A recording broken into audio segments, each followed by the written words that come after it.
Marino was there. I said, Marino, can you get me a hacksaw? He was like, what? I said, get me a hacksaw. Okay. I know you've told the story before, but you got TK pretty good with his bicycle once, didn't you? Yes. He still owes me half a bicycle.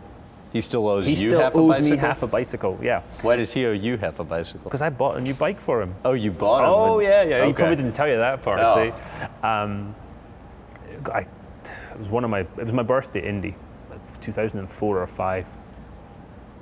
And yeah, 4 or 5 it was.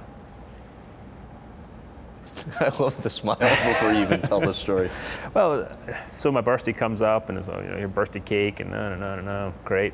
Then I go on ESPN and do, John Kernan had a show, RPM Tonight. I'm sitting with John in the studio at Indy with a little funny microphone on, talking away about something.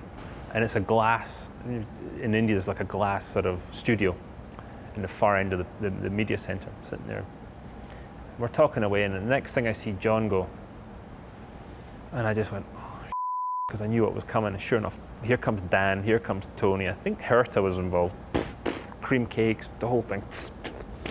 And the trick with that was to take the cake and go up, so it went up your nose. That was the technique of the boys.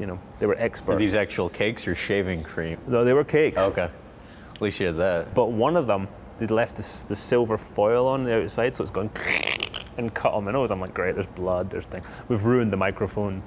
So anyway, next day, Kanaan's on the same show. I'm like, what can I do?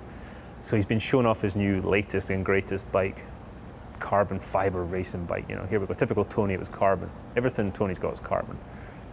So I'm like, so I show up. I'm like, Marino was there. I said, Marino, can you get me a hacksaw? He was like, what? I said, get me a hacksaw. Okay. So come and see this. So Marino and I traipse off in the media center. I've got the bike in one hand, hacksaw in the other, through the media center, and you can see all the people going, where's that lunatic going with a hacksaw and a bike? So I come in, pull in behind the cameras, and they're just ready to go. So TK's like sitting there in the seat I was in the day before, counting them down, and just as I've gone and counting them down, I pulled the hacksaw out, and he's going, and I've just started sawing through the top tube of this bike, and you hear this Expensive bike. really satisfying noises that's gone through, pinged through the cables and everything.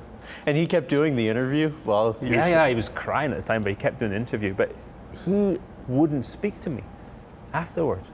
He was so upset. And eventually I had to fork out, I don't know how many $1,000 for a new frame. The deal was though, he kept half and I kept half, and I still haven't got my half of the frame. Oh, really? And knowing Tony's thrown it out.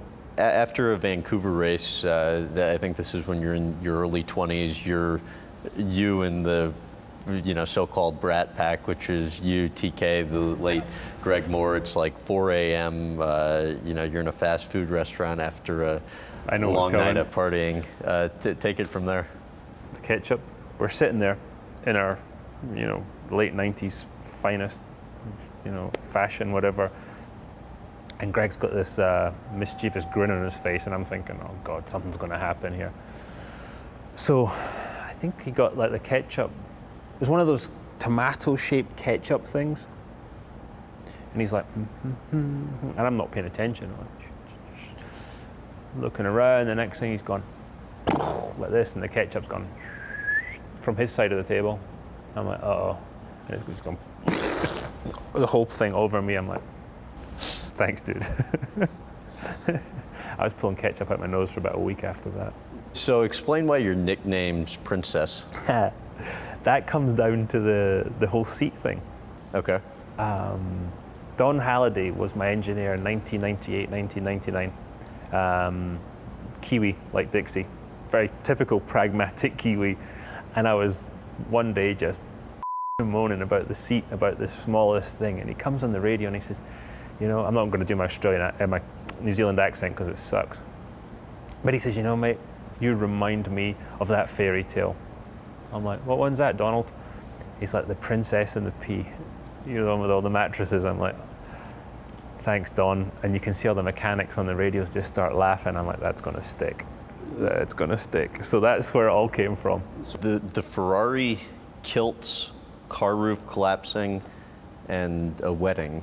I was told to ask you about what's going on there by your brother Marino. The Ferrari. Kilts.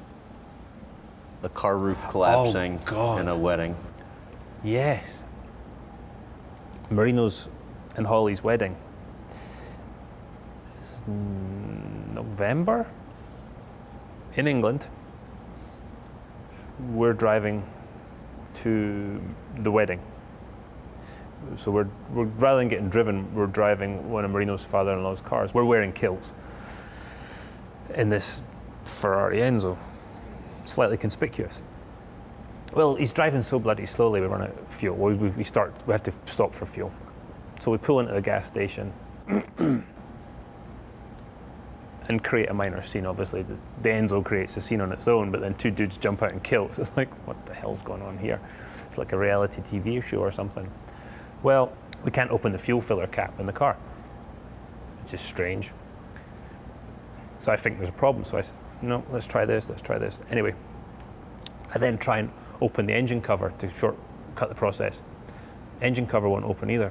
So I tell Marino, I was like, push down on the engine cover, I'll pull the thing, we'll see what happens. So he's in there pushing, there's now a crowd forming around the car.